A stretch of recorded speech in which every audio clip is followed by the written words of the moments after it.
all around us. I refer to this entity as it because it is not a person nor a creature of some sort, rather something you may eat breakfast with, something you see while you are driving, or something you see at the mall. Basically, it's everywhere.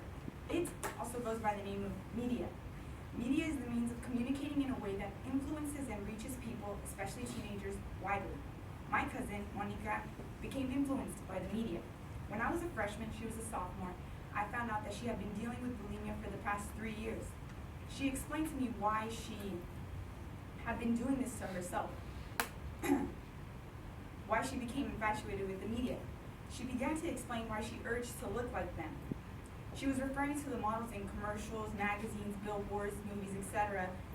The women that are constantly shown who are a size 0 and have been photoshopped to have a blemish-free face, a perfectly toned body, an enlarged behind, or a bigger side of breasts. Unfortunately, the media has become a large contributor to the degradation of women. Women should not be valued solely on their appearance because our worth comes from our intellect, not appearance, and we should not be dehumanized but respected. Women should not be valued only on their appearance but rather for our intellect.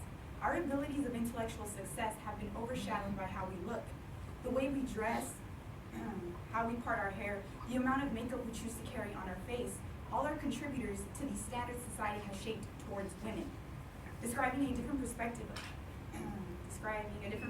of the same principles, author Rashawn Ashanti Young states, "To embrace my blackness, my heritage, my manliness, I identify with men who represent the ghetto."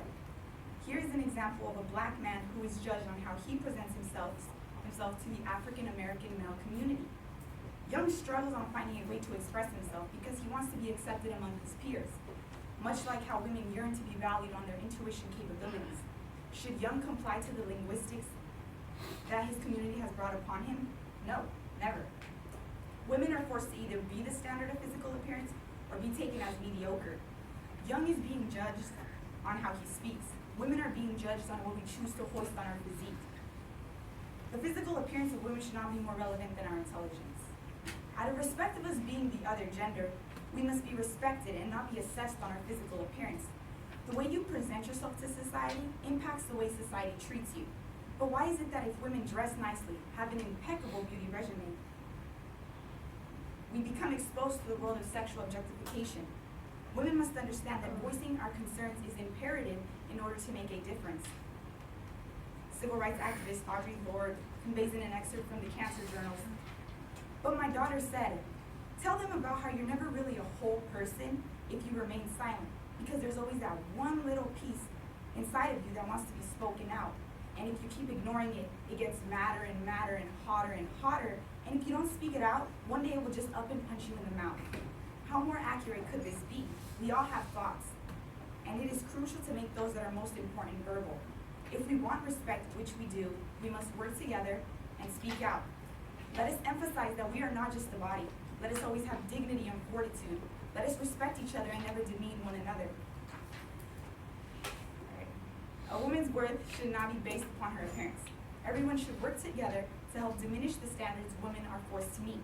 To the women, respect yourself, because then and only then will others respect you.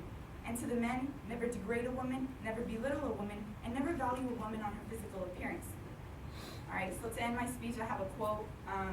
Now, the source of the quote is kind of hypocritical, so just pay attention to the quote itself. A famous musician rapper by the name of Tupac Shakur once said, "Since we all came from a woman, got our name from a woman, and our game from a woman, I wonder why we take from women, why we rape our women. Do we hate our women? I think it's time we killed for our women. Be real to our women. Try to heal our women."